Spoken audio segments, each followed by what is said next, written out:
धरती माता, हम इसे कहते हैं भारत माता। यहां देवियों का नाम पहले लिया जाता है, तो कैसे नैरेटिव बदला जाता है कि इस देश की महिलाओं का दिमाग खराब कर दो, देश अपने आप खत्म हो जाएगा। साउथ अफ्रीका की एक बहुत बड़ी यूनिवर्सिटी में कहा गया था कि किसी भी देश को बर्बाद करने के लिए वहां पे बम, बारूद, गोला, असला दागने की, मिसाइल दागने की जरूरत है ही नहीं। आप उस देश की सामाजिक व्यवस्था, सांस्कृतिक व्यवस्था, शैक्षणिक व्यवस्था और पारिवारिक व्यवस्था को खत्म कर दो, वो देश अपने आप खत्म हो जाएगा।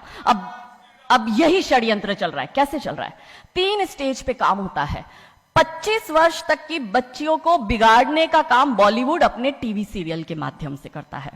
25 से 35 वर्ष की शादीशुदा महिलाओं का जीवन और उनके परिवार को बर्बाद करने का काम एकता कपूर जैसी महिलाएं अपने टीवी सीरियल के माध्यम से करती है। और जो नौकरी करती हुई बहन बेटियां महिलाएं हैं, जो कि वर्किंग विमेन हैं, उनका दिमाग खराब करने का काम ये ओटीटी प्लेटफॉर्म्स अपने वेब सीरीज के माध्यम से करता है। कैसे करता है, मैं संक्षिप्त में एक एक उदाहरण देकर आपके समक्ष रखूंगी। और बहुत जरूरी है कि जब हम तो एक साधारण व्यक्ति है, हम संसारिक जीवन में रहते हैं, लेकिन यहां पर जो उपस्थित हमारे संतगण है, महंतगण है, इनके बहुत बड़ा फॉलोअर्स ग्रुप रहता है, बहुत से लोग आते हैं, बहुत सी महिलाएं आती है। ये बात वहां तक पहुंचे क्योंकि वो यहां पर उपस्थित नहीं है, पर हमें पता है कि वीडियो के माध्यम से हमारे संत श्री, हमारे महंत श्री हमारी ये वाणी जो है उन तक पहुंचाएंगे कि कैसे करते हैं। ये एक फिल्म बनाते हैं, 25 वर्ष तक की बच्चियों को कैसे बिगाड़ना है। हिंदुओं के परिवारों को बिगाड़ने के, तोड़ने के षड्यंत्र चल रहे हैं। और सिर्फ एक हिंदू को नहीं खराब करना है, उसके पूरे के पूरे कुटुंब को बर्बाद कर देना है। तो एक भारत की महिला 2 परिवार को जोड़ती है, मायका पक्ष और ससुराल पक्ष। और हम कहते हैं कि भारत की परिवार व्यवस्था जो है वो मानवता की सबसे बड़ी देन है। तो इसी व्यवस्था को खत्म कर दो। कैसे कर दो? तो ये एक फिल्म बनाते हैं अतरंगी रे। हमारी क्योंकि दीदी भी यहाँ उपस्थित है जो कि सेंसर बोर्ड में सदस्य है, तो हम इतना उनसे विनती करेंगे कि हमारी ये बात भी उन तक पहुंचाए। सिस्टमैटिकली ये फिल्मों में लड़की दिखाएंगे हिंदू की, लड़का दिखाएंगे मियां भाई का, और उसमें भी दिखाएंगे कि वो लड़का चाहे अनपढ़ हो, चाहे गवार हो, चाहे आतंकवादी हो, चाहे पंचर छाप हो, और वो हिंदू की लड़की चाहे कितनी पढ़ी लिखी हो, लेकिन उसका परिवार जो है वो रूढ़िवादी है, वो रिग्रेसिव है, और उसके सामने यदि वो घोड़ा भी चला रहा है, खच्चर टट्टू भी चला रहा है, तो वो बड़ा प्रोग्रेसिव है, वो बड़ा संस्कारी है। कैसे करते हैं? ये एक फिल्म बनाते हैं अतरंगी रे। अतरंगी रे फिल्म में, जो कि आज की युवा बच्चियों का लेटेस्ट क्रश है, सारा अली खान हीरोइन लेते हैं। हमारी युवा बच्ची इसको फॉलो करती है। उसमें यह दिखाते हैं कि सारा अली खान जो एक मुस्लिम लड़के के प्यार में पड़ जाती है और अपने परिवार से विरोध कर उनसे लड़ झगड़ कर ट्रेन में बैठकर वो भाग जाती है। उसी ट्रेन में एक संवाद होता है उस पिक्चर के हीरो का और उसी हीरोइन का। दोनों अपनी अपनी लव स्टोरी शेयर करते हैं।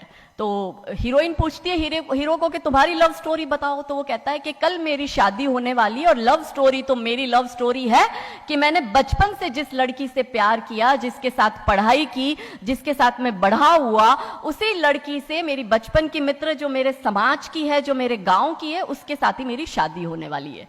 तो वो हीरोइन कहती है अरे ये और कोई लव स्टोरी है? ये लव स्टोरी नहीं हो सकती। तो हीरो पूछता है तो फिर क्या हो सकती है लव स्टोरी? तो वो कहती है कि मैंने एक मुस्लिम लड़के से प्यार किया है, मैं ठाकुरों की लड़की हूं, पूरा समाज, पूरा घर, पूरा परिवार मेरे खिलाफ है, और मैं उन सबको ठोकर मारकर, उनकी भावनाओं को ठोकर मारकर अभी ट्रेन में बैठकर भाग रही हूं उस लड़के से शादी करने के लिए। और वो हीरोइन वहां पे डायलॉग देती है कि लव स्टोरी तो मेरी लव स्टोरी है कि मैं ठाकुर की लड़की और वो कतई मियां भाई, और ये है असली लव स्टोरी।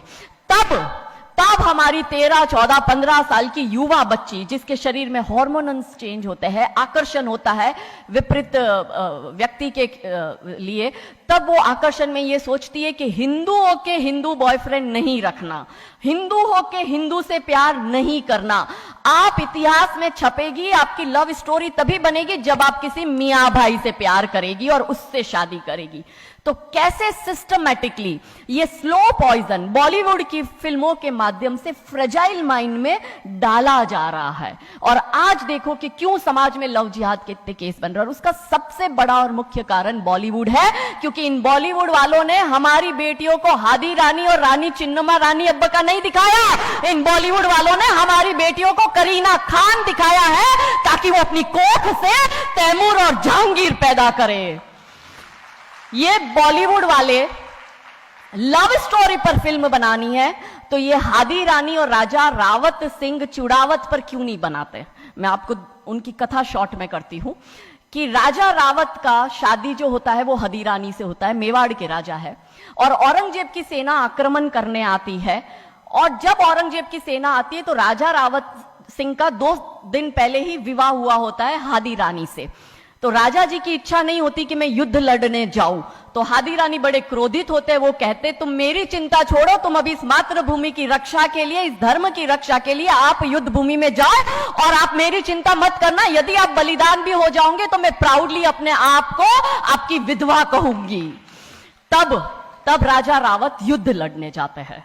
युद्ध भूमि में राजा रावत जी को हादी रानी की बहुत याद आती है, क्योंकि नई नई शादी हुई होती है तो नई बियाई दुल्हन को छोड़ के आए होते हैं, तो बहुत याद करते हैं। तो वो अपने दूत को कहते हैं, अभी सेना आने में समय होता है और युद्ध में भी समय होता है, तो वो कहते हैं अपने दूत को कि जा तू रानी सा के पास जा महल में और उनसे कहे कि राजा जी को आपकी बहुत याद आ रही है, आप अपनी कोई एक निशानी उनके लिए भेजो। दूत भी बड़ा टेंशन में आ गया कि ये युद्ध भूमि में बैठे और इनको हादी रानी की याद आ रही है, ये युद्ध लड़ेंगे कैसे और जीतेंगे कैसे। पर वो दूत डरते डरते पहुंचा रानी सा के पास और रानी सा को कहता है कि राजा रावत जी ने आपकी एक निशानी मंगाई है, उनको आपकी बहुत याद आ रही है। तो रानी सा बहुत क्रोधित हो जाते कि ये मेरा पति कैसा, ये युद्ध लड़ेगा कैसे, औरंगजेब की इतनी बड़ी विशाल सेना है, यदि जहां युद्ध भूमि में बैठकर उसको रणनीति बनानी है वहां वो मेरी निशानी मंगवा रहा है। तब हमारी हादी रानी क्रोधित होती है, हाथ में तलवार लेती है, अपनी गर्दन काटती है, थाल में सजा के दूत को देती है और कहती है जा तेरे राजा को जाके दे देना मेरी निशानी। तब वो दूत युद्ध भूमि में जाता है, राजा जी को हादी रानी की निशानी यानी कि उनका कटा हुआ मुख देता है। राजा जी बड़े दुखी हो जाते हैं, उनको लगता है उनसे बहुत बड़ी गलती हो गई। राजा जी रानी की अंतिम इच्छा समझ जाते हैं। रानी जी के लंबे बाल होते हैं, उन बाल की वो माला बनाते हैं, उनके मुख की माला बनाते, वो युद्ध लड़ते हैं, औरंगजेब से युद्ध जीतते हैं। और जीतने के बाद राजा रावत वहीं युद्ध भूमि में अपना बलिदान देते, अपनी गर्दन काटकर वहीं अपने जीवन का त्याग करते हैं। यह है लव स्टोरी। पर बॉलीवुड इस पर फिल्म नहीं बनाएगी कि इतिहास चुराए नहीं है, हमने इतिहास बनाए हैं और लाखों शीश कटे हैं रण में, तब जाके हिंदू कहलाए हैं। ये महान गौरवशाली इतिहास हमारा, पर बॉलीवुड इसका इतिहास हमारे समक्ष आने नहीं देता। अब रहा 25 से 35 वर्ष की महिला, कैसे बिगाड़ती है एकता कपूर। वही sari, typical dress, typical getup, पीछे उसकी सीरियल में एकता कपूर की सीरियल में पीछे बहुत बड़ी अंबे मां की मूर्ति। दिखाएंगे कैसे हिंदू महिला को, क्योंकि परिवार खत्म करना है हिंदुओं का। तो वो एक से प्यार करेगी, शादी दूसरे से करेगी, जीवन में तीसरा पुरुष आएगा, फिर दूसरा मर जाएगा, फिर उसको चौथा पसंद आने लगेगा, फिर जो मर गया वो जिंदा हो जाएगा, फिर कंफ्यूज हो जाएगी किसके साथ जाऊं, दूसरे के साथ कि चौथे के साथ। क्या हमारी भारतीय महिलाएं, क्या हमारी हिंदू महिलाएं, सबसे बड़ा प्रश्न यह है कि क्या हम 4-4 पुरुषों के साथ अफेयर करते हैं? क्या ये हमारा सम्मान है? और अगर यदि हम सब एक होकर इसके लिए नहीं बोलेंगे तो ये आवाज नहीं उठेगी। और दुख की बात यह है कि ऐसी एकता कपूर जैसी महिलाएं जो घर तोड़ने का काम कर रही है, इनको पद्मश्री अवार्ड मिल जाता है। कैसे मिलता है? भारत सरकार से इस भूमि पर खड़े होकर मैं निवेदन करती हूं कि आप ऐसी महिलाओं के पद्मश्री वापस लो, क्योंकि ये महिलाएं हिंदू परिवारों के मकान, घर तोड़ने का काम कर रही है।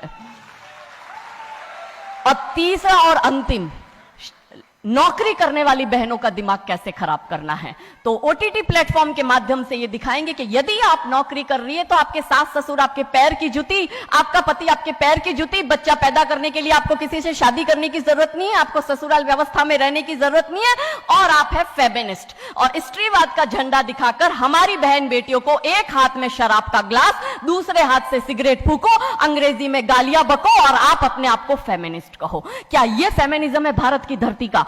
ये कभी नहीं हो सकता।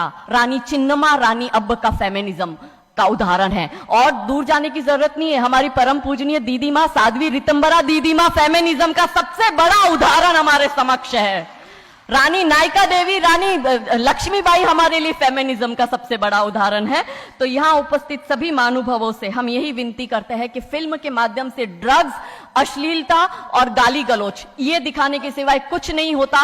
तो हम सब मिलकर एक साथ एक आवाज उठाए कि इन चीजों का बंद होना बहुत जरूरी है, क्योंकि आने वाली पीढ़ियों को बर्बाद करने का काम ये लोग अपने टीवी सीरियल और फिल्मों के माध्यम से कर रहे हैं। और क्योंकि शुरुआत भगवान राम जी के नाम से करी थी, तो अंत भी हम भगवान राम जी के नाम से करना चाहेंगे कि कौन है राम।